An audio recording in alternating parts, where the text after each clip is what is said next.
بیخبر از حال هم بودن چه سود؟ بر مزار مردگان خویش نالیدن چه سود؟ زنده را تا زنده است باید به فریادش رسید، ورنه بر سنگ مزارش آب پاشیدن چه سود؟ گر نرفتی خانه اش تا زنده بود، خانه صاحب عزا خوابیدن چه سود؟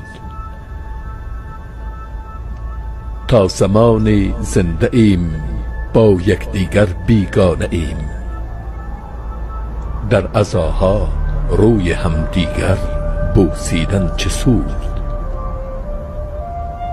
گر توانی زنده ای را شاد کن، گر توانی زنده ای را شاد کن، در عزا عطر و گلاب ناب پاشیدن چه سود؟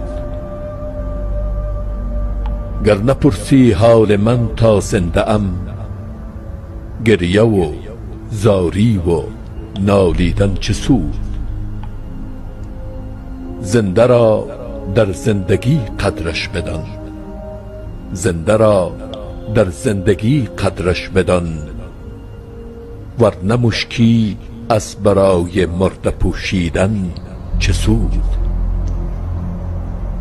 گر نکردی یاد او تا زنده بود، سنگ مرمر روی قبرش وا نهادن ها چه سود؟